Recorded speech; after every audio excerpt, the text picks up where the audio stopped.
ক্ষেত থেকে ভুট্টা সংগ্রহ করার দ্বিতীয় ধাপটি হচ্ছে ভুট্টাকে আলাদা করা, অর্থাৎ মাড়াই করা।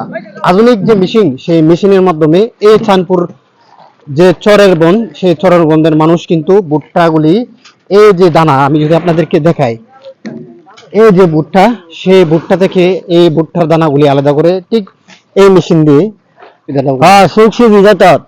বেশি মেহনত করে লাগে না। ভুট্টা ডাইলা দিলে ভুট্টা হয়তো প্রচুর হয়েছে।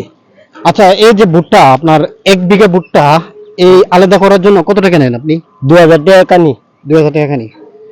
দর্শক, আপনারা সবাই অবগত আছেন যে আমাদের এখানে 33% এক কানি, অর্থাৎ 1 বিঘা জমি, 1 কানি জমির যে ভুট্টা, সেই ভুট্টা আলাদা করতে এখানে খরচ হয় 2000 টাকা। আমরা একটু গৃহস্থের সাথে কথা বলবো যে উনি কত শতাংশ জায়গা করছেন বা কত শতাংশ জমি করেছেন। 3 কান হেড। আনুমানিক কত টাকা খরচ হয়েছে আপনার? 30,000 টাকা অর্থ, আর অন্য ধরেন 20,000, 50,000। 50,000 টাকা। 50,000।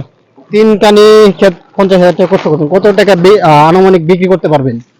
আনুমানিক লাখানেক হইব। লাগানেক। জি। মোটামুটি লাভজনক একটি ফসল। জি, মানে সব ফসল থেকে লাভ মোটামুটি আছে ভালোই, তবে সরকারের আরো একটু লাভ হইতো, সরকার দামটা একটু সহযোগিতা করে, যেমন বীজ টিজ দেয়, ধানের বীজ, ভুট্টার বীজ।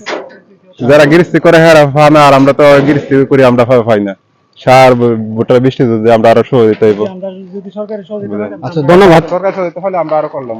দর্শক, আপনারা সবাই অবগত আছেন যে এই যে জমিটি, সেই জমির মধ্যে আমরা দেখতে পাচ্ছি ভুট্টা চাষ করা হয়। ভুট্টা চাষ সাধারণত 3 ভাবে করা হয়, তবে এটি রবি মৌসুমে ভুট্টা চাষ করা হচ্ছে, অর্থাৎ নভেম্বর থেকে ডিসেম্বর মাসে এই ভুট্টা চাষ করা হয় এবং এর ফলন কিন্তু আমরা মার্চের শেষে এবং এপ্রিলের শুরুতে দেখতে পাই।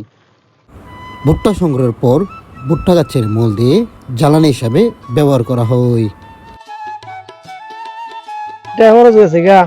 দৌড় পরে 27 মণ 28 মণ দৌড় পরে এটা।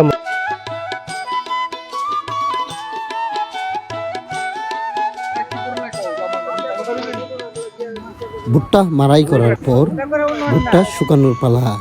এখানে ভুট্টা শুকানোর কর্মযজ্ঞ চলছে। আসসালামু আলাইকুম, সকলের প্রতি আন্তরিক অভিনন্দন ও সালাম। আমার নাম মোহাম্মদ আবুল কাশেম। আমি চাঁদপুরের গ্রামের বাসিন্দা। আমি কিছু জমি করছি ভুট্টা। ভুট্টা চাষ আসলে লাভজনকই, তবে প্রতি কানিতে খরচ 15 থেকে 20,000 টাকা। আর ভুট্টার উৎপাদন হলো 30 থেকে 35 মণ। বিক্রি বর্তমান রেট আছে কেজি প্রতি 27 টাকা, যা প্রায় 1100 টাকা মণ। বিক্রি করলে হয়তো এই মনে হয় 30-35,000 টাকা আসে। আর এখানে বাস দিয়ে হয়তো 10-15,000 টাকা প্রতি কানিতে আমরা আশা করতে পারি। এর মানে পরিশ্রম একটু কম, মানে বাস দোন লাগে না, বা সার লাগে, অন্যান্য জিনিস লাগে, তবে বাসটা লাগে।